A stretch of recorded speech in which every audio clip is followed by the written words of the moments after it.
Now to an incredible find overseas, an elaborate series of stone monuments believed to have been hidden for thousands of years, not far from the famous site of Stonehenge. For nearly 5,000 years, Stonehenge has stood untouched by time, challenging every generation to uncover its true purpose. Countless theories have come and gone, yet none have solved the mystery. Then, in 2026, researchers took a completely different approach. Instead of arguing over old ideas, they gave an artificial intelligence every excavation report, laser scan, survey, astronomical model, and scientific calculation ever collected about Stonehenge, asking it to find hidden patterns beyond human ability. What the AI uncovered left experts with questions they still cannot answer. According to its analysis, the monument doesn't resemble a simple structure built by Neolithic farmers. Even the famous bluestones, transported nearly 120 miles from Western Wales, point to a level of planning and precision that challenges everything we thought we knew. One of the biggest surprises came from a feature that historians had largely ignored for centuries.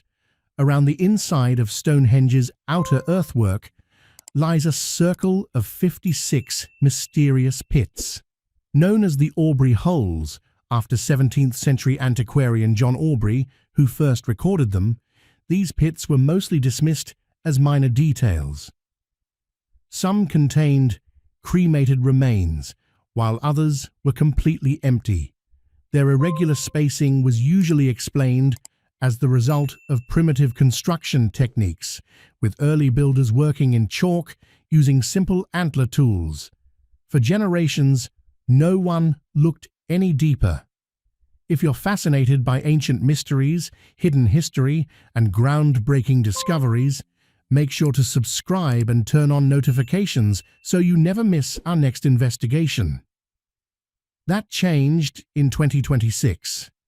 When scientists processed the largest Stonehenge database ever assembled through Grok, the artificial intelligence created by Elon Musk's xAI.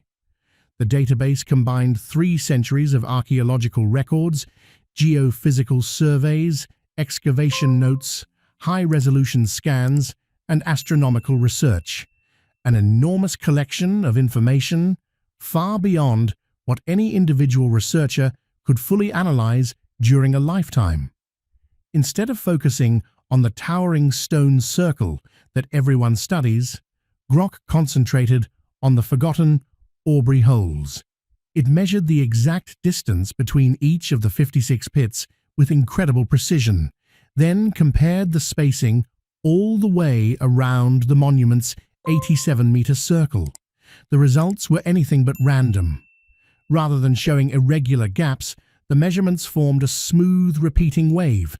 Even more astonishing, that pattern closely matched the mathematical curve describing the Moon's 18.6-year lunar nodal cycle, the slow movement of the Moon's orbital tilt as it shifts between its highest and lowest positions in the sky before repeating again. Astronomer Dr. Jennifer Walsh, asked to independently verify the findings, repeated the calculations before including them in her report. Her conclusion was remarkably clear. The relationship between the Aubrey Hole layout and the mechanics of the Moon's orbit was statistically so strong that the likelihood of it appearing by coincidence was virtually impossible. That discovery led to another question researchers had struggled with for centuries. Why were there exactly 56 holes? Grok offered a surprisingly simple mathematical explanation. Multiply the Moon's 18.6-year nodal cycle by 3, and the result is 55.8, effectively 56. According to the AI, the circle preserves 3 complete lunar cycles within its design, embedding 56 years of astronomical observation directly into the landscape. If that's correct, the implications are extraordinary. Creating such a system would have required decades of careful observation, with people recording the moon's changing rise and set positions over nearly 20 years before the design could even begin.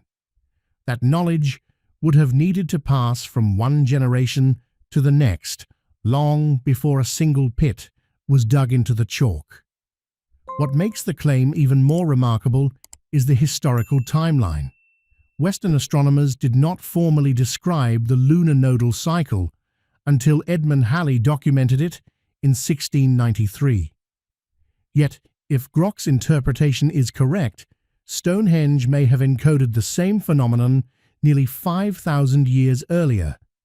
But the investigation wasn't finished.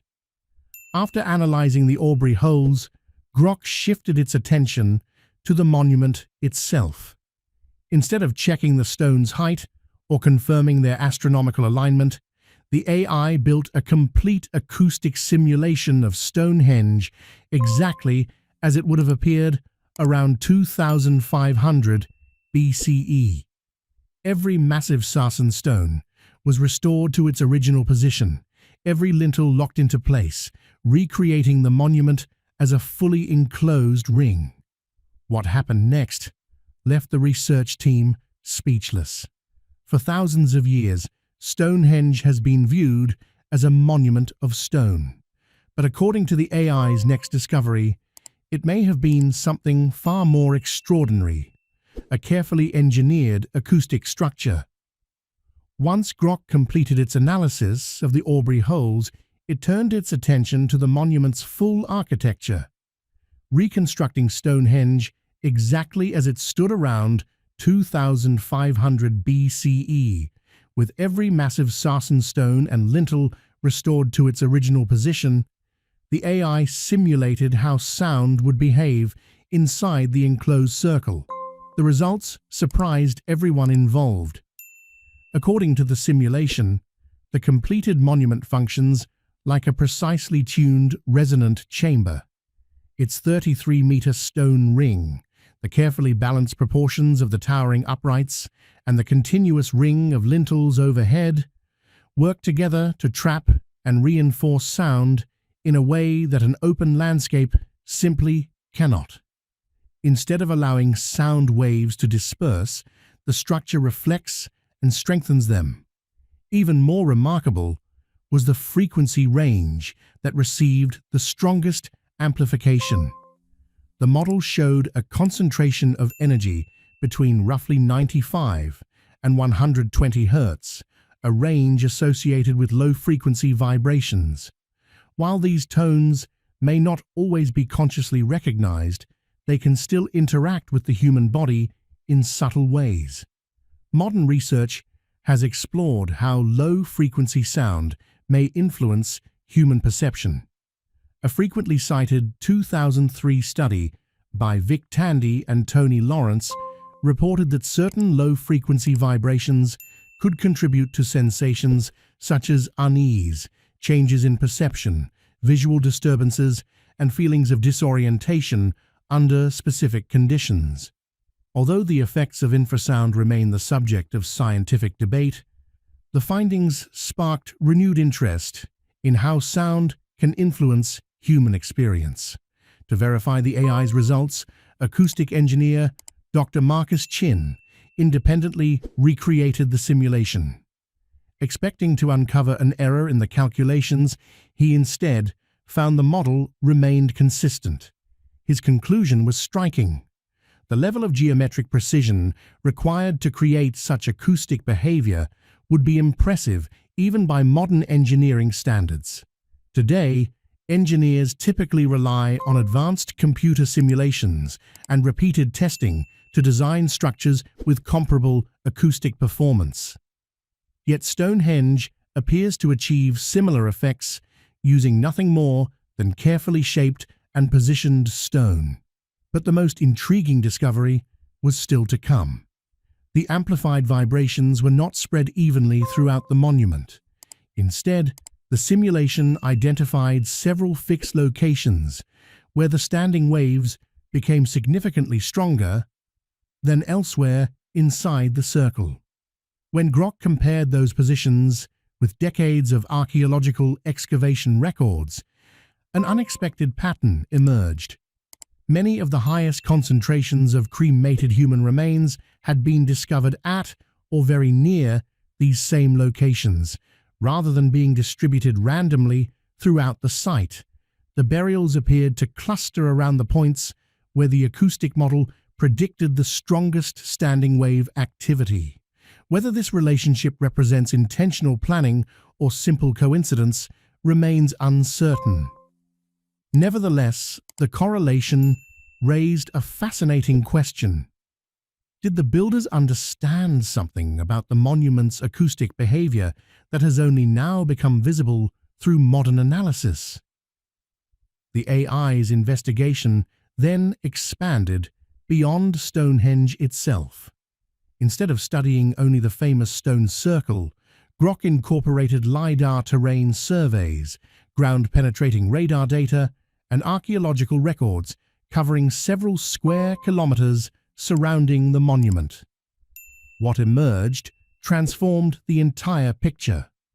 Stonehenge no longer appeared to be an isolated structure standing alone on Salisbury Plain. Instead, it seemed to occupy the center of a much larger landscape that displayed repeated geometric relationships extending across miles of countryside. Using information gathered during the Stonehenge Hidden Landscapes project, a decade-long investigation led by Professor Vincent Gaffney of the University of Bradford and completed in 2020, the AI searched for patterns across thousands of mapped archaeological features. Its analysis suggested that burial mounds, ancient earthworks, timber circles, and ceremonial enclosures were not randomly positioned. Instead, many appeared to follow recurring geometric alignments centered on Stonehenge itself. Viewed individually, each site seemed independent. Viewed together through the AI's pattern recognition system, they appeared to form parts of a single, coordinated design. Landscape archaeologist Dr. Sarah Bradford described the experience of seeing the AI's complete reconstruction as a dramatic shift in perspective. Features that had always seemed unrelated suddenly appeared connected once they were analyzed as elements of one larger system. The AI then compared the construction dates of these surrounding features. That comparison introduced another unexpected possibility. Several earthworks and burial mounds forming part of the wider landscape were built between approximately 3,500 and 3000 BCE, centuries before the great sarsen stones of Stonehenge were erected around 2500 BCE. If those dates are accurate, then many parts of the surrounding landscape already existed, long before the famous stone circle was constructed. Rather than the landscape developing around Stonehenge, the AI suggested the opposite possibility, that the monument may have been deliberately positioned within a ceremonial landscape whose overall layout had been planned generations earlier. Maintaining consistent alignments across distances exceeding 3 kilometers using only prehistoric surveying methods would have demanded an extraordinary level of precision. According to Grok's calculations, the builders would have needed to preserve angular accuracy within only a few meters across the entire landscape. If that interpretation is correct, it points to planning on a scale few had ever imagined. But the AI's most astonishing discovery was still waiting beneath the surface. Every civilization is usually believed to follow the same path. Skills improve over time, knowledge expands, and each generation builds on what came before. The greatest achievements are expected to appear at the end of that journey. But according to Grok's analysis, Stonehenge tells the opposite story.